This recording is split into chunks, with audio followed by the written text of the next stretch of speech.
سبحان اللہ.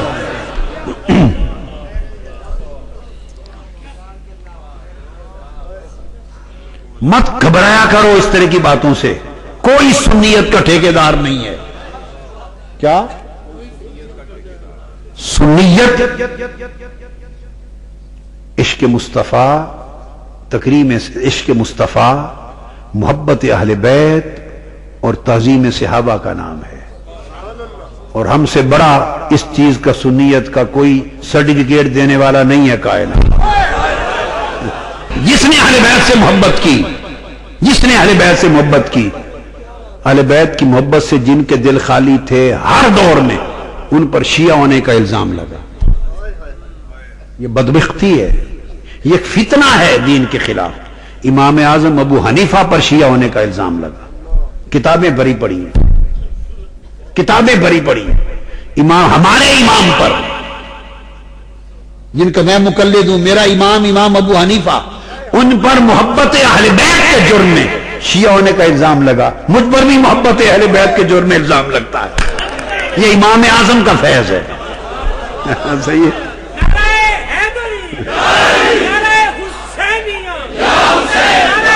آگے سنیں، آگے سنیں. امام مالک پر الزام لگا، امام مالک پر الزام لگا. سنیں بیٹے، امام شافعی پر الزام لگا، امام احمد بن حنبل پر الزام لگا. اہل سنت کے فقہ کے کل 4 امام ہیں، چاروں پر محبت اہل بیت کے جرم میں تہمت لگی. پر امام شافعی پر تو یہ تہمت لگی کہ یہ رافضی ہیں. صرف شیعہ ہی نہیں، رافضی ہیں. امام شافعی نے اس کے جواب میں شعر پڑھا. اس نے کہا محبت اہل بیت میرا مذہب ہے، اور اہل بیت کی محبت سے اگر بندہ رافضی ہوتا ہے تو دنیا میں مجھ سے بڑا رافضی کوئی نہیں. امام شافعی کا شعر ہے. امام ہر کتاب میں درج ہے امام شافعی. اور امام شافعی اس صدی کے مجدد ہوئے اور کتب ہوئے. آپ سمجھے ہیں بات کو؟ کل ائمہ پہ لگتا رہا، اولیاء پہ لگتا رہا. ان چیزوں کی پرواہ نہیں کرتے. جس پہ الزام نہ لگے سمجھے وہ محبت اہل بیت میں کمزور ہے.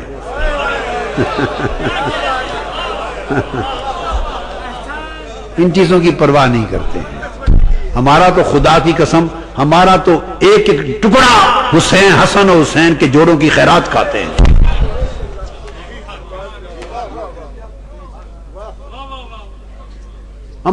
ہم تو جیتے ہی انہی کے نام پر ہیں، مرتے انہی کے نام پر ہیں.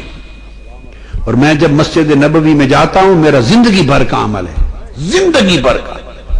تو سیدہ کائنات کے روضہ اقدس قبر انور کے سامنے، جہاں امام زین العابدین بھی ہیں، امام محمد الباقر بھی ہیں، امام جعفر الصادق بھی ہیں، اکٹھے آرام فرما.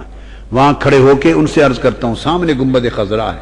ہمیشہ عمر بھر ایک ہی جملہ بولتا ہوں اہل بیت اطہار کو، سیدہ کو، کہ اپنے بابا سے عرض کر دیں ہمارا کتا آیا ہے اور اس کو ٹکڑا ڈال دیں.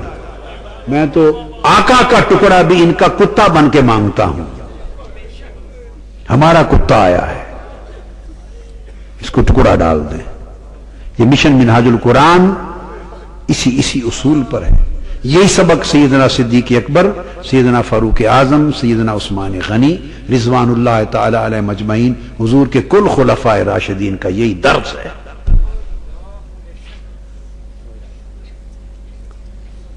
سیدنا امام حسین، امام حسن حسین شہزادے اور عبداللہ عمر فاروق کے چھوٹے صاحبزادے کھیل رہے تھے. چھوٹے معصوم بچے تھے. کھیلتے ہوئے آپس میں کوئی کشیدگی سی ہو گئی. اس کشیدگی میں شہزادوں کے منہ سے نکل گیا، انہوں نے بھی کوئی بات کہی، وہ خلیفہ تھے، امیر المومنین تھے، خلیفہ وقت تھے. انہوں نے شاید خلیفہ ہونے کی بات کی ہوگی. انہوں نے کہا کہ تمہارے بابا تو ہمارے بابا کے غلام ہیں. چونکہ سیدنا فاروق اعظم نے کہا کرتے تھے کہ میں حضور کا عبد ہوں، کہا کرتے تھے حضور کا غلام ہوں، عبد ہوں و خادم ہوں، حضور کا غلام اور نوکر ہوں. تمہارے ابا تو ہمارے بابا کے نوکر ہیں. تو بیٹے کا دل ملول ہوا تو روتے ہوئے آ کے اپنے ابا حضور کو سیدنا فاروق اعظم رضی اللہ تعالیٰ عنہ کو شکایت کی کہ آج حسین نے مجھ سے یہ کہا ہے. سیدنا فاروق اعظم نے بیٹے کو پکڑا, کہا بیٹے یاد ہے یہ کہا ہے, سچ بات ہے کہا ہے, ہمارے غلام ہے. نے کہا جی کہا ہے, ساتھ چلو. دروازے پر گئے, کھٹکھٹایا, سیدنا امام حسین شہزادے باہر نکلے. وہ دیکھ کے گھبرا گئے, وہ سمجھ گئے کہ انہوں نے بیٹے نے شکایت کی ہے تو شاید اب شکوہ کریں گے ابو ہمارے والد سے. تو پوچھا سیدنا امام علی مقام سے, حسین بیٹے آپ نے یہ کہا ہے کہ میں آپ کے بابا آپ کا غلام ہوں؟ انہوں نے کہا جی ہاں کہا ہے, بس ہماری آپس میں تلخی ہو گئی تھی. اس نے کہا نہیں, آپ کی تلخی ہو گئی, ہمارا کام ہو گیا. میں یہی تصدیق کروانے آیا ہوں کہ یہ ہمیں لکھ دیں واقعی کہ میں غلام ہوں آپ کا, تاکہ قبر میں یہ ساتھ لے جائے, تصدیق ہو جائے.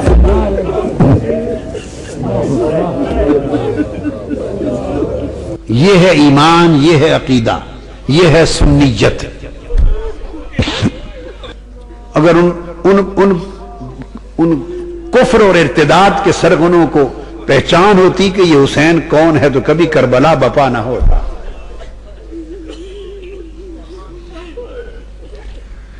اور پھر میں نے جو حدیث عرض کی, آپ ذرا غور کریں اس حدیث کے. ایک راوی سنیں, سیدہ شباب اہل الجنہ. ایک راوی ابو سعید خدری ہیں, ترمذی شریف. دوسرے راوی حضرت حذیفہ ہیں. اس حدیث کے ایک راوی سیدنا علی المرتضی ہیں, الحسن والحسین سیدہ شباب اہل الجنہ.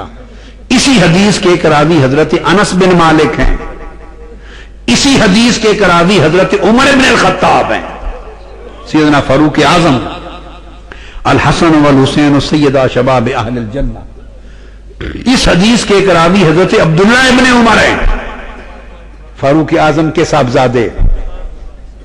وہ بھی صاحبزادے ہیں. صاحبزادہ کسی دوسرے کے صاحبزادے کو جنتی سب جوانوں کا سردار مانے تو اپنا بھی سردار کہہ رہا ہے نا. وہاں تو سب نے صاحبزادگیاں ان کے قدموں میں لٹا دی. پھر اسی حدیث کے ایک راوی عبداللہ ابن مسعود ہیں رضی اللہ تعالی عنہ, حاکم نے مستدرک میں. اس کے ایک راوی حضرت ابو ہریرہ بھی ہیں. کون رہ گیا ہے؟ وہ ان کی سیادت کا اعلان کرتے پھرتے. پھر حضرت عبداللہ ابن مسعود روایت کرتے ہیں, آقا نے فرمایا من احبنی فلیحب ھذا, جو مجھ سے محبت کرتا ہے اس پر لازم ہے کہ حسن اور حسین سے محبت کرے. عبداللہ ابن مسعود راوی, نسائی شریف. یہی حدیث عبداللہ ابن عباس سے بھی مروی. پھر یہ حدیث حضرت ابو ہریرہ سے بھی مروی.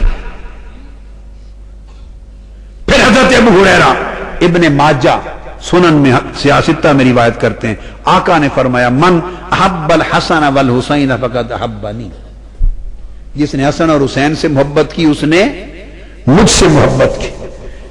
انہوں نے یہ تو نہیں کہا کہ حضرت ابو ہریرہ نے, کہ حضور نے فرمایا جس نے مجھ سے محبت کی, ابو ہریرہ سے تجھ سے محبت کی, اس نے مجھ سے محبت کی.